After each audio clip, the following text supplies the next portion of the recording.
Bonjour à tous, bienvenue dans votre émission La Réunion Léla. Pour ceux qui préparent les fêtes, vous n'avez plus que 12 jours pour préparer le réveillon de Noël. En tout cas, on va quand même voir aussi du côté ambiance un petit peu, comment vous allez gérer tout ça. En tout cas, on va vous accompagner jusqu'au 24 et même au-delà. En tout cas, pour parler musique, on va recevoir donc Christian Battisto. On fait ça dans Cosmo Réunionnais.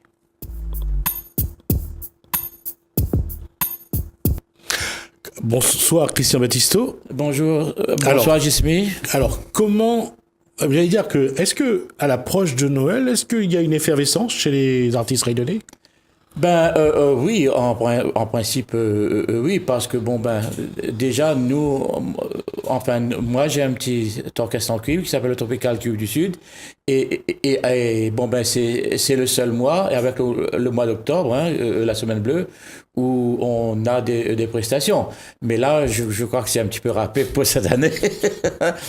mais en principe, de toute façon, ça fait partie du jeu. Actualité oblige, hein. Ouais, de toute façon, on ne se plaint pas, hein. Mais moi, je veux dire que, par exemple, l'année passée, on avait une dizaine de prestations, c'est-à-dire que, les mairies souhaitent le Noël, donnent les cadeaux au troisième âge à la population, et et nous, on anime, quoi. Hein. D'accord. Généralement, les personnes âgées aiment toujours l'orchestre en cuivre, balle la poussière. Ah oui, les personnes âgées aiment toujours, mais ce qu'il faut, c'est que les personnes âgées, eux aussi, ils ont leur répertoire, la danse en ligne, tout ça, chose qui, il y a 5-6 ans, c'était pas l'actualité. À chaque fois, il faut que c'est nous nous adaptons à... Parce que si on fait pas ça, là, dit, l'orchestre, c'est pas bon, hein. Tu vois, donc, le répertoire il change ou pas? C'est-à-dire toujours les mêmes chansons, que ce soit les années 70 ou aujourd'hui, ces personnes-là aiment toujours les mêmes chansons? Les personnes aiment toujours les mêmes chansons, mais il faut que ce soit varié. Dans les chansons et dans le style. Ah, d'accord. C'est-à-dire que les gens aiment bien le Sega, c'est normal. Après il y a le cha-cha, il faut faire un petit peu de java, la valse, et puis surtout les danses en ligne. Ça on n'y échappe pas, hein. Et justement, ces danses de salon, on le sait, et on sait que nos personnes, nos gramounes aiment l'ambiance. Énormément. Aiment vivre surtout. C'est vrai. Et on le sait aussi parce que moi j'ai eu l'occasion d'échanger avec Laurent Roselli là-dessus. Pierre Roselli reste une référence aussi en la matière. Énormément. De toute façon, c'est la référence, je dirais, numéro 1. Et l'accordéon de Loupitou, le Jules Arlanda, Maxima. Oui. De toute façon, nous, de notre orchestre en cuivre, on a un accordéoniste qui s'appelle Jean Lativel, qui avait un orchestre à l'époque à Saint-Louis, et il jouait pendant que Loupitou et Arlanda avaient leur orchestre à Saint-Denis. Lui, il était à Saint-Louis. De toute façon, il fait le répertoire de Taquet, le répertoire d'André Philippe, Arlanda, Pito. Pito, il fait tout ça, et puis mais seulement, il faut que ce soit varié. Et on voit aussi, parce qu'il y a un vieillissement de la population, les quadras, les quinquas, et puis au-delà. Deviennent des secjas. On a fait comme ça, hein. Il y a ce retour aux sources, il y a ce retour à la musique qui ont bercé leur enfance. Quelque part, ma fille me faisait la remarque qu'on aime aussi les années 70 parce que vous nous avez imposé ça, donc on a appris à apprécier, et c'est quelque chose qui se répète. Edith Piaf, que ce soit Bernard Boulard, Marie-Amande Motou, que ce soit Michou, des années 70 à aujourd'hui, elles ont toujours... d'actualité, hein. C'est vrai. Et puis et puis le public. De toute façon, dans les journées 3e âge, il n'y a pas que les gens à partir de 60 ans, il y a même des personnes de 40, 50 ans, mais il y a beaucoup moins. Hein. Ces personnes qui viennent accompagner ces 3e âge, elles aussi, ces personnes-là, elles sont dans l'ambiance, elles s'amusent et trouvent formidable le répertoire, quoi. Et on le voit aujourd'hui parce qu'il y a aussi une évolution, Christian, de la société réunionnaise. Avant, le gramoun, il restait à la case, il restait dans la famille. Aujourd'hui, les familles se séparent, chacun il s'est de l'autre côté. Oui. Et les gramouns dans maisons de retraite ou bien dans les EHPAD, les établissements. Là, je crois que j'ai oublié la définition de EHPAD, mais dans les EHPAD. Et on voit qu'ils ont besoin d'un peu plus d'affection, de réconfort. Mais il faut dire aussi que les EHPAD, ils font énormément de choses pour ces vieux-là. Mais seulement, pour jouer là-bas, il faut les pas choisir. Hein. Il faut qu'on ait une petite convention avec le département, mais seulement si on a ça, les EHPAD ils sont preneurs et ils organisent quelquefois toutes les semaines un après-midi, ils n'attendent pas décembre ou bien le mois d'octobre, les EHPAD organisent un petit après-midi, mais seulement là les gens ne dansent pas. Ils restent là, elles écoutent, elles applaudissent, bon. Mais c'est magnifique, super. Comment l'artiste Christian Battisto, il t'a accueilli justement parce que il a aussi marqué l'époque. Christian Battisto, ses chansons sont connues. Et je me suis surpris. Je me suis surpris à les écouter sur Internet une fois. Ça change pas. C'est un voyage dans le temps. Ouais, c'est vrai. Non, mais même là-bas, heureusement, on me reconnaît toujours et on me demande toujours de chanter une chanson. Quelle est la chanson qui revient le plus souvent? À chaque fois, on me dit de chanter Petite Fille. Sinon, quand on dit que chante Enfants Léo, me dit Enfants Léo, j'ai composé, mais c'est Micheline Picot qui chante Enfants Léo. Ouais, ça, c'est vrai. Ouais. J'ai revu. Donc, Micheline, à chaque fois. Il n'y a pas longtemps, d'ailleurs. À chaque fois, c'est Petite Fille. Ouais. Et puis aussi, Vie souviens mon papa. Ça, c'est la chanson que moi, je me souviens le plus. Ça, on me demande très, très, très souvent, ça. Je ne m'attendais pas à que ce soit ça, parce que chez l'autre face, il y avait le slow qui, à l'époque, comme tu le sais, il y avait un slow à Sega, et c'était le slow qui cardonnait, quoi. Ouais. Mais là, c'est Vous souviens mon papa. Parce que nous l'a vieilli, et parce que c'est vrai que parce que pour beaucoup, papa a signalé. Et c'est vrai. Eh oui. Mireille écoutait aussi Daniel Govindin, qui lui aussi a disparu, le frère de Daniel, oui. C'est une chanson magnifique, son père. Pour son papa. Et pareil, on voit, et à d'autres niveaux, que ce soit Daniel Guichard avec Mon Vieux, que ce soit les rivières de notre enfance avec Sardou et Garou. Et même Je l'aurais d'ailleurs, mais je crois que d'avoir une chanson comme ça aussi. Et puis, une autre chanson où quelqu'un parle de son père également. Oui, il y a quand même quelques artistes. Hein. C'est qu'aujourd'hui, quand on vieillit, on a l'impression qu'on essaye de retrouver un peu l'affection. De l'affection et un retour aux sources. Hein, parce qu'à l'époque, quand les jeunes, papa, maman est là, on pense pas à la mort, on pense pas à tout ça, on fait sa vie. Mais après, quand on acquiert un certain âge, nous commençons à calculer un petit coup, dire, maman, papa ne sera pas là éternellement. Et moi, mon père est décédé en 2012. Et c'est un gros vide. Hein. Quand il la remarque pas, de temps en temps, il fait, remarque, Christian, arrête de grossir, tout ça. Tu vas passer en une. Mais après, quand il n'est plus là, c'est là que... Aujourd'hui, quand on chante Vie souviens mon papa, c'est qu'il y a un peu plus d'émotion. Ah oui, énormément. Hein. Et puis, il est toujours présent. Hein. Ouais. Ah oui. C'est vrai. C'est magnifique. Et c'est là justement comme on nous parle. Peut-être pour ça aussi qu'à notre âge, nous on a un peu plus de respect pour nous Gramoun. Oui. Mais les jeunes aussi, ils ont un respect. Hein. On me dit, des fois, ils répondent un petit peu. Hein. Mais le respect, en majorité, en majorité, le respect, il est là quand même. Mais seulement, c'est que ça, c'est comme un vin. Quand on a un certain âge, quand on arrive à un certain âge, nous prenons plus conscience, nous les plus, nous les plus près du grand saut, quoi. Hein? Descendre la fenêtre, hein? Passer sur l'autre rive aussi, certains le disent. Voilà. Hein? Donc, on prend conscience que demain n'est plus là. Alors donc, vivons l'instant présent, allons aimer, allons essayer de tout faire. La pas passer dit pas, hein? mais c'est mieux que par le subconscient, l'inconscient la rentre en jeu et il fait ça. Alors, celui-là, moi, j'ai toujours aimé ma bonne expression créole. Rendre la clé, la case vente en l'air. Ouais. Descendre la fenêtre. Descendre la fenêtre. Descendre la fenêtre. Ouais. Créole a quand même... Des tagbars aussi. Des tagbars aussi. Pour traverser. Créole a toujours eu cette langage imagé. Ouais, c'est vrai. Et ça a toujours été drôle. Mais bon, on va rester quand même dans les faits, on va pas parler de la mort. C'est vrai, bon. Oui, parce que je pense qu'aujourd'hui, c'est bien aussi que pour tous ceux qui l'ont travaillé, tous ceux qui l'ont souffert cette année, ça serait bien que ces fêtes-là soient un moment... de joie. Oui, d'apaisement, de repos, de partage aussi, d'être ensemble, parce que ça, ce qui manque, et on l'a vu on y revient aux Gilets jaunes, on a vu une chose quand même, c'est que le créole est quand même si le créole n'était pas d'accord avec les barrages, mais le créole était solidaire à ce coup-là. C'est vrai. Et de toute façon, il faut dire aussi, c'est une noble cause, hein. Ouais. La cause, elle est juste. Bon, ben, c'est bien, hein. De toute façon, nous les partants, hein. Mais seulement, bon, ben, mieux dire comme ça que. Alors, organiser un petit peu mieux, non, crois pas? Hein?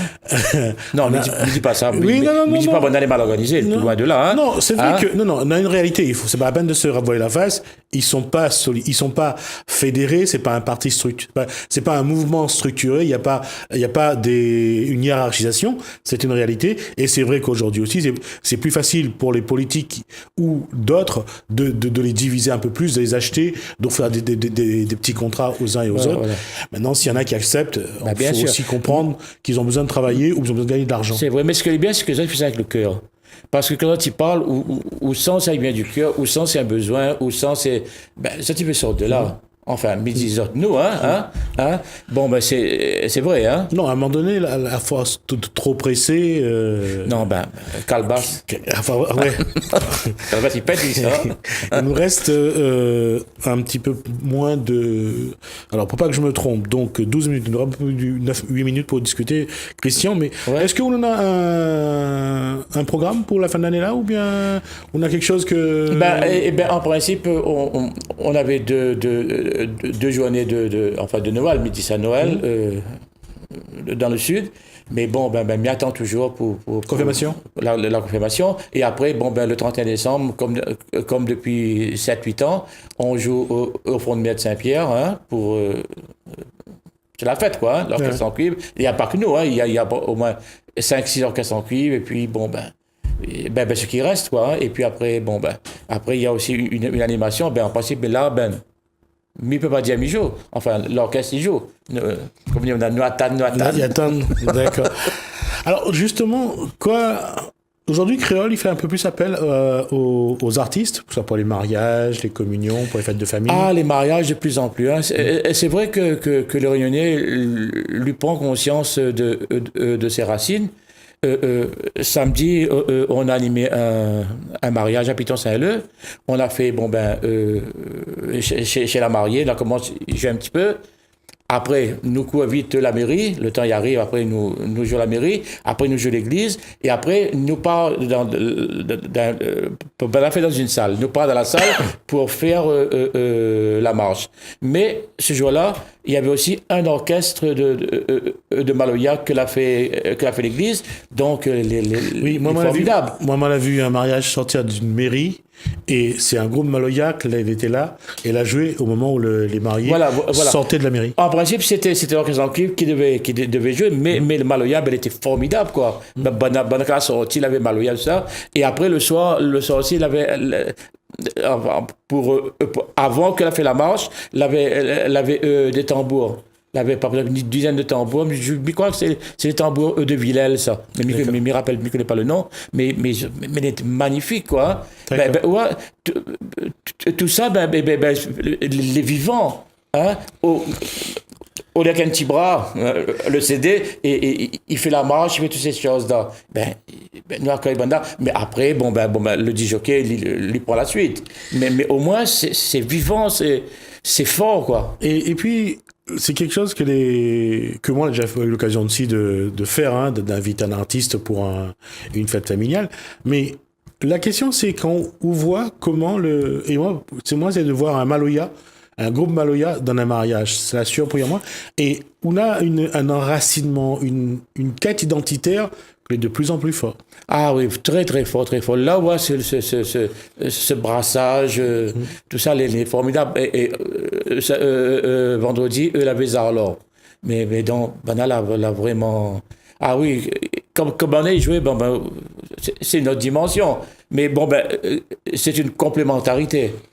Et c'est pour ça que me disait que la nostalgie, c'est quelque chose. Quand on entend le groupe Où ça nous ça va avec Ô tes grands-mères, que ce soit ça va avec Vie souviens mon papa, que ce soit les chanteurs comme Laurent Roselli qui reprend les titres de son père Pierre Roselli. On a aujourd'hui une quête de ce que l'a fait l'enfance, que il fait aussi notre racine, il fait aussi notre identité. Ah oui, c'est vrai. De toute façon, on connaît un arbre sans racine, il crève. Ouais. Hein?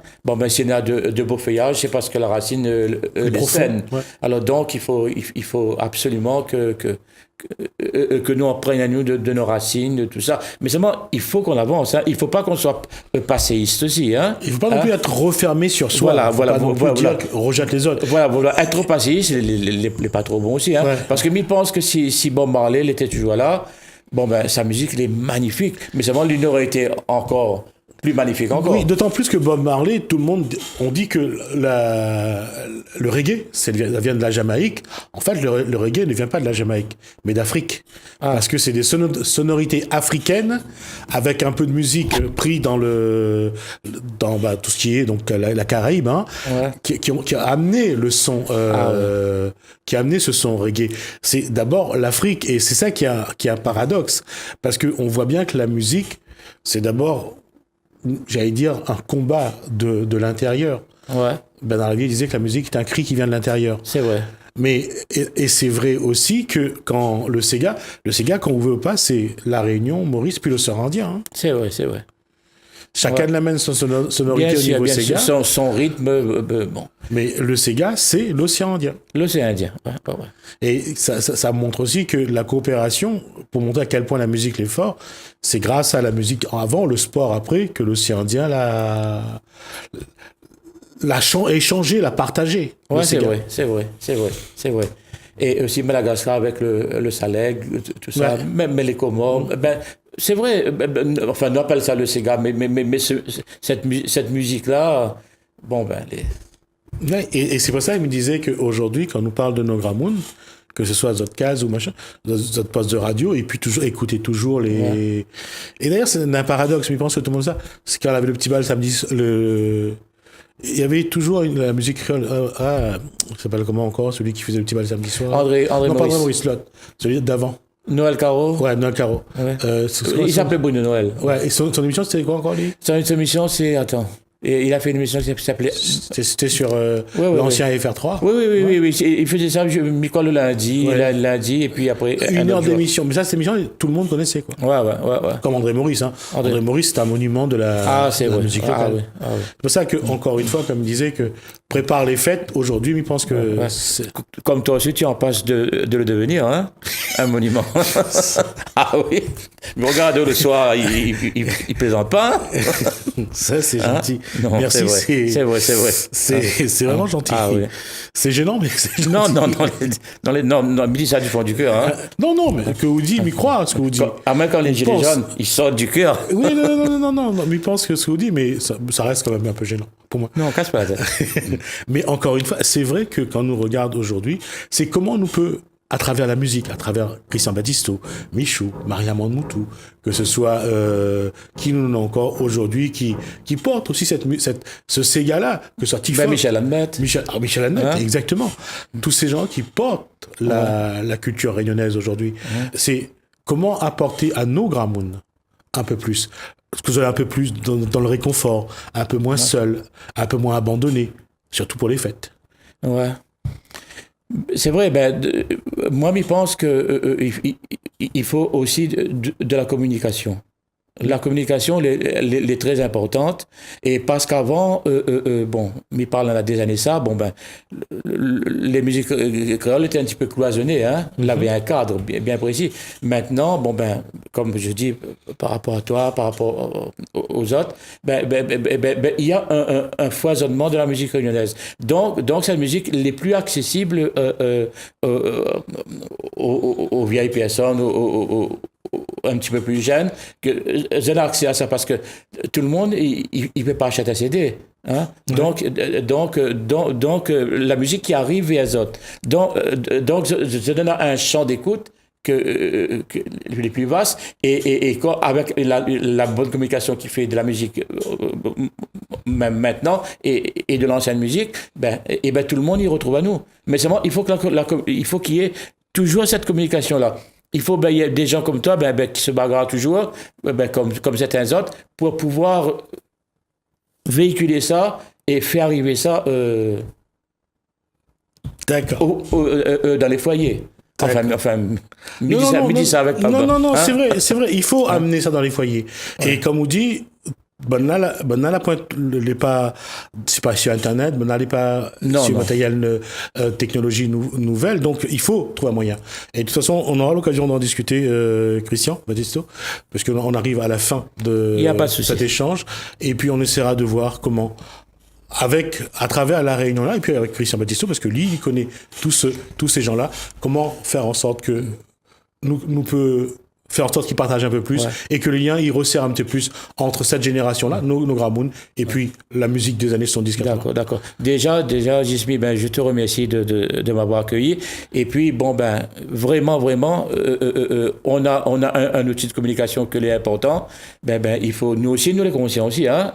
Et il faut pas seulement toi qui te bagarres, il faut nous aussi, maintenant, nous avons ça, et puis nous avons les associations, nous avons tout ça, ensemble, ils pensent que nous allons essayer de maintenir le cap.